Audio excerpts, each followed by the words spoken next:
So Dave's an old friend. He was in a quartet called Instant Classic, and they were one of the first clients I had here at the studio. So it's actually really cool to have him come back and tune this piano.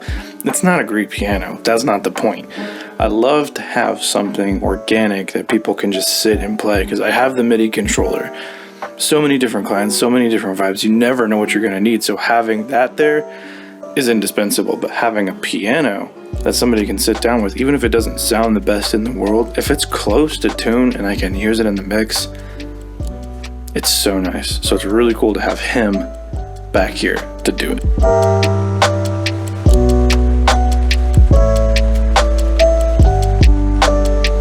Is this to keep ones from resonating that you're not working on? Yep. So what we'll do is we'll basically tune the whole piano, just the center strings, and then once we feel good about that tuning, then we'll, one at a time, just start taking them out, tuning unisons until the piano is all tuned. Now there are some piano tuners that are like awesome, I guess you would say, and they can like mute one of the strings and then like check the beat rates and like do, I don't know. I'm a beginner, so I was taught to just do it this way, get your temperament and go, you know?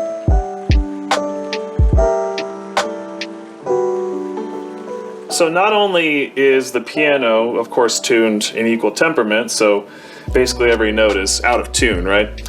The stiffness of these metal strings causes the overtone series to skew sharp.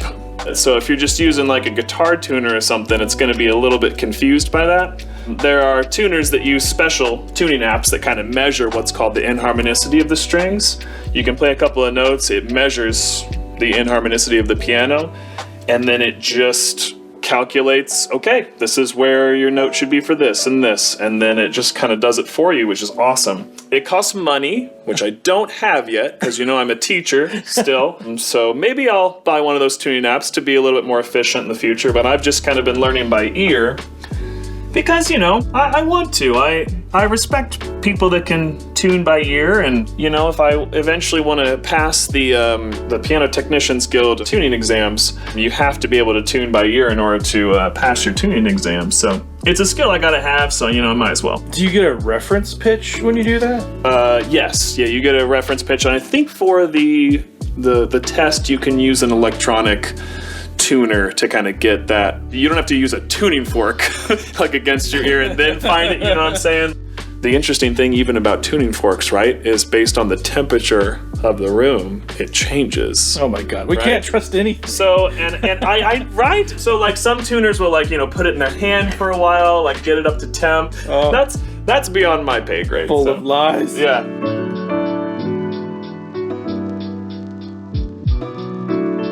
So real quick, if people wanted to get in touch with you, if they're in the area, yeah, how would they do that? So if you look on, just Google David P. Zimmerman piano service. It's got all my contact information, cell phone number, email. More than welcome to call me up. Again, I service all of central Indiana, basically. If you're within an hour of my house, I'll come see you. And if there's like, you know, multiple pianos in your area, like I might drive a little bit further, right? A little bit farther.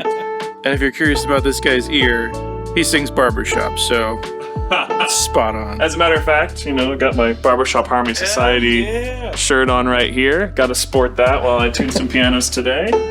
Instant Classic. Check them out.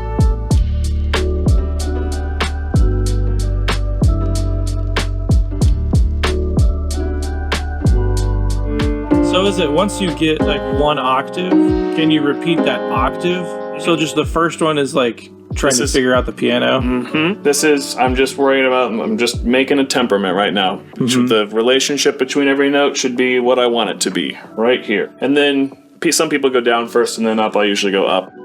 So the make it or break it happens on that first octave that you're Yes, if you mess this up. If you mess this up, it's over. You're building yourself a template to then extend to the other octaves. Yes. Interesting. I take a second just to make sure that everything's okay before going out and extrapolating. You know, you check your fifths. Pretty clean. Almost too clean. It's like real clean.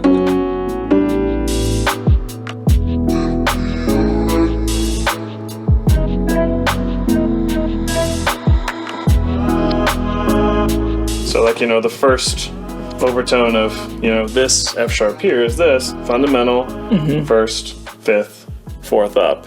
So that's kind of what I'm listening for. And then you check the fifth, sounds clean.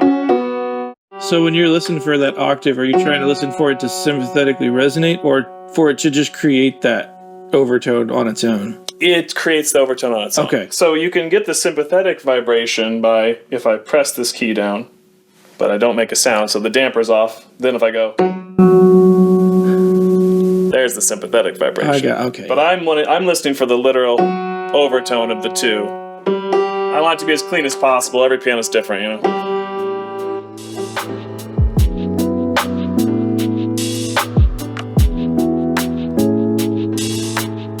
They're so short, they basically just sound like gongs.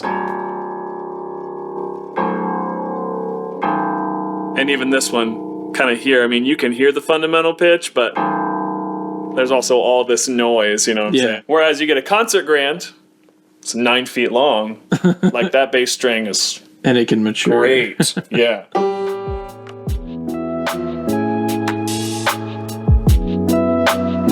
So we've got the fundamental pitch, and that's what I've tuned it to, but then the fifth is kind of nasty.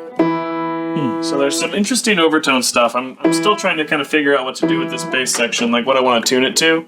Because now we're starting to get a wobble, but the fifth is clean. So we're just going to have to find a compromise. I might tune it to the fifth. Like this note. Might be a good compromise.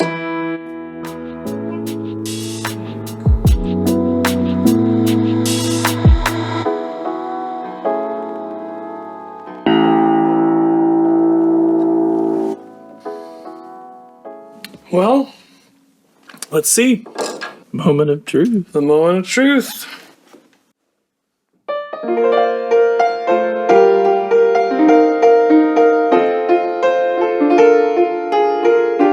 Sounds good so far.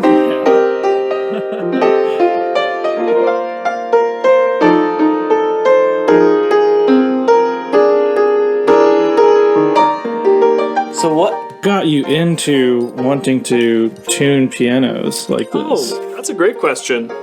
Well, I was a teacher during the pandemic, and they closed the schools down.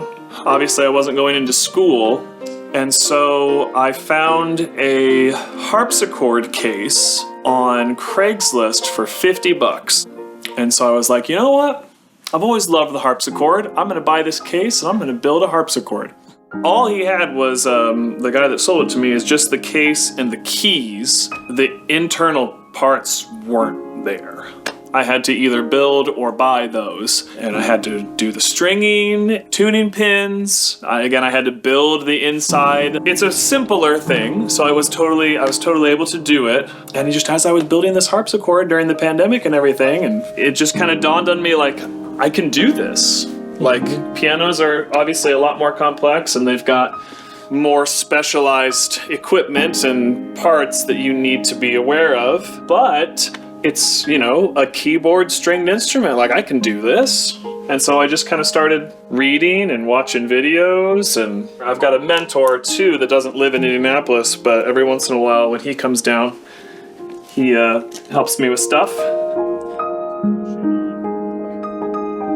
So if there was one thing you were going to tell somebody who had an interest in this, what's one little nugget you could give that person? Oh, just dive in. Just dive in, There's so many pianos that you can buy on Facebook Marketplace, Craigslist, that are cheap or free, then you can just start tinkering around, right? Now, I'm not going to lie, a lot of those pianos are either in disrepair or they're not going to be as easy to tune as like a concert grand sitting on a stage, but I don't know, it's almost perfect in a way, right? Because you can just start tinkering around and you don't have to worry. It's an old piano that you can just kind of have some fun with. But yeah, just dive in, just do it, You can spend your whole life just kind of waiting like, oh, it's going to be better at this time, or oh, I'll get to it now, or I'll get to it later. And it's like, no, just start now if you're interested in it. That's what I'd say.